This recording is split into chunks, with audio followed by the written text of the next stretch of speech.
À présent, on va rejoindre Giovanni Castaldi. Le PSG se déplace sur la pelouse de l'Athletic Bilbao ce soir. Sans Lucas Chevalier, sans Ousmane Dembélé. Lucas Hernandez est suspendu et Nuno Mendes est incertain. Est-ce qu'on a une idée de la compo que Luis Enrique va aligner, Joe ?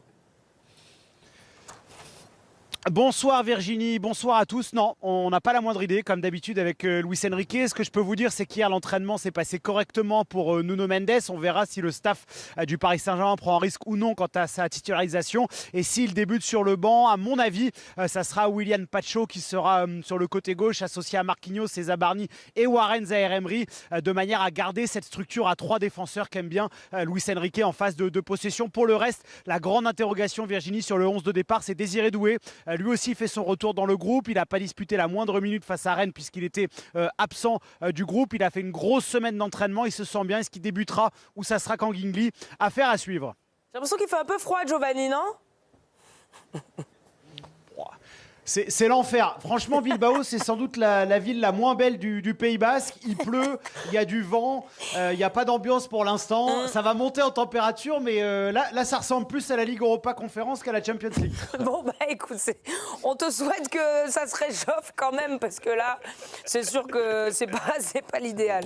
Bon, vous avez entendu Giovanni, même avec les forfaits, même avec des absents, même en faisant tourner, on peut dire quand même que Paris fait peur. C'est la première campagne européenne parisienne où on est beaucoup plus serein avant le coup d'envoi plutôt que dans le doute. Bah, évidemment, il y a quand même beaucoup de certitudes par rapport à ce qu'a fait Paris. Et surtout, c'est ce que voulait Luis Enrique, c'est-à-dire que qu'importe les joueurs qu'il va mettre, qu'il y ait une tactique, un esprit commun avec qu'importe les joueurs qui vont intégrer. Et on voit que ça se ressent, surtout en Ligue des Champions, un petit peu plus, ils ont un peu plus de mal en championnat, mais en Ligue des Champions, on sent quand même vraiment une grosse force collective qui se dégage à chaque fois. Et ça, c'est dû à tout le travail qu'ils ont fait l'année dernière, surtout, pour enrichir ça. Ils étaient deuxièmes avant le début de cette journée. Pour l'instant, ils sont quatrièmes avant le résultat de ce soir. Mais rien à voir avec leur 25e place au même moment la saison passée. Aujourd'hui, si vous êtes coach, est-ce que vous cochez le PSG dans le tableau des adversaires à ne surtout pas rencontrer et affronter ?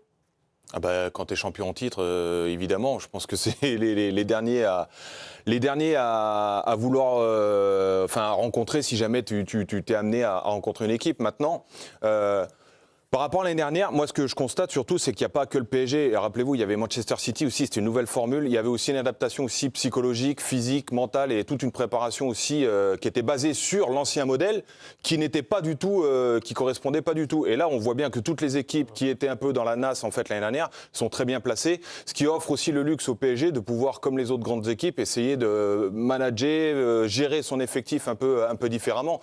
Mais là où je rejoins complètement Mathieu, c'est que c'est maintenant, en fait, quand il y a des pépins à droite, à gauche, qu'on comprend ce que faisait Luis Enrique en mettant Beraldo à gauche, l'autre là-bas, Warren Zaïre-Emery à droite pour dépanner. Il a son truc, donc il n'a pas besoin de recruter partout, tout le temps. Il faut juste essayer de comprendre que chacun comprend le poste de l'autre.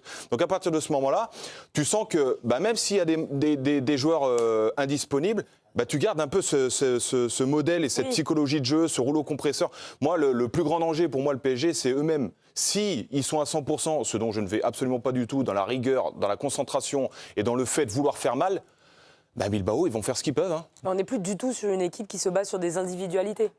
Ah non, c'est le collectif. Après, évidemment que les individualités sont là pour faire les différences, mais le Paris Saint-Germain, et à travers notamment son milieu de terrain qui est exceptionnel, c'est la figure aujourd'hui du collectif. On le voit avec cette arme, la possibilité de passer par l'axe, d'écarter sur les côtés avec... Hakimi est blessé, mais Hakimi et Nuno Mendes qui sont les meilleurs latéraux du monde, les ailiers qui peuvent faire des différences. Dans l'axe, Ousmane Dembélé qui a su complètement se réinventer. En fait, c'est...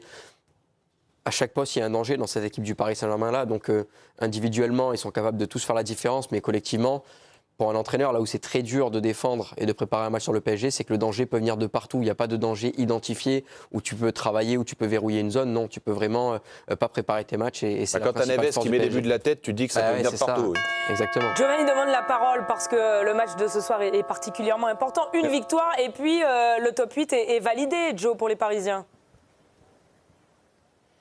Oui, c'est un peu la différence par rapport à ce qu'évoquait Pierre sur le changement de format. Luis Enrique n'a eu de cesse de le répéter en conférence de presse tout au long de cette campagne, enfin le début de cette phase de Ligue des Champions. Il ne veut pas revivre ce qui s'est passé l'an passé. Il veut assurer au plus vite le maximum de nombre de points. Il veut aussi s'éviter un barrage. On rappelle que les Parisiens n'ont pas eu de préparation cet été, qu'il y a eu pas mal de blessures. Donc vite valider le billet du top 8 pour se dégager un peu plus de temps sur le mois de février et pouvoir compléter cette phase de préparation, c'est essentiel. On rappelle que le Paris Saint-Germain aura la finale de la Coupe intercontinentale après le match de championnat face à Metz. Il y aura également le trophée des champions face à l'Olympique de Marseille. Donc c'est essentiel pour les Parisiens de ne pas aller en barrage.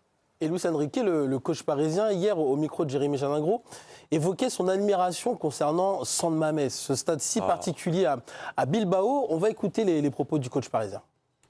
C'est évident. Si quelqu'un pense que ce sera facile, il n'a qu'à regarder le match. Mes joueurs sont devenus des experts et ils ont l'expérience pour ce genre de rencontre.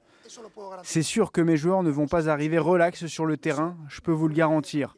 Parce que si tu débarques relax à San Mamés, c'est certain que tu vas perdre.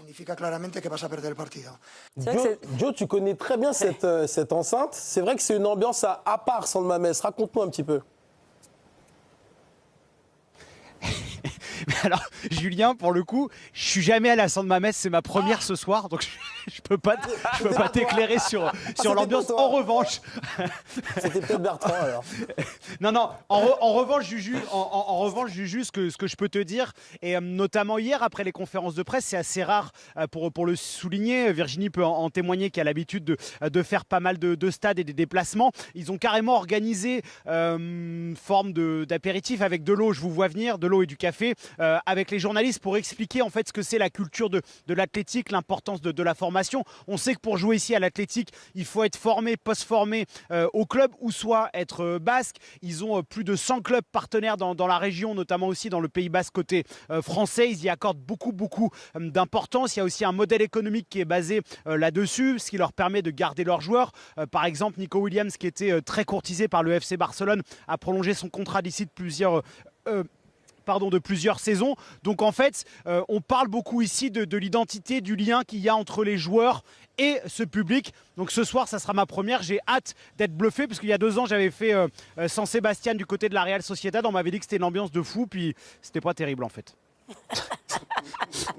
Merci beaucoup Giovanni. Pour moi, l'information principale à retenir, c'est que l'apéro pour Giovanni Castaldi, c'est de l'eau et du café. Ouais. Voilà, C'est pas qui française. Vous êtes prévenus. Pas pressé de faire une soirée avec Joe quand même. Non, mais vous rejoignez un peu les propos de Joe, ce qu'il dit. En tout cas, il y a une vraie réputation autour de cette équipe, ce stade, Voilà, on sait que quand on va là-bas, on ne va pas n'importe où. Quand tu parles d'institution, je pense que c'est un bon exemple à suivre, ne serait-ce que par rapport à tous les clubs qui sont partenaires justement de l'Athletic Bilbao. Mais pour Juju, c'était Bertrand Latour qui est allé et qui était complètement fasciné par l'ambiance. L'apéro différemment de Joe, hein, Bertrand. Ah oui, Bertrand, l'apéro de Bertrand Latour, c'est pas le même. C'est du jus, c'est du jus d'orange. Du coup, il était fasciné par l'ambiance et par tout ce qui se passait. Et il avait même du mal à regarder le match tellement dans les tribunes, c'était incroyable. Donc c'est une chance qu'il a, Giovanni, d'aller Bien sûr, voir son match ce soir. on a hâte de suivre ça.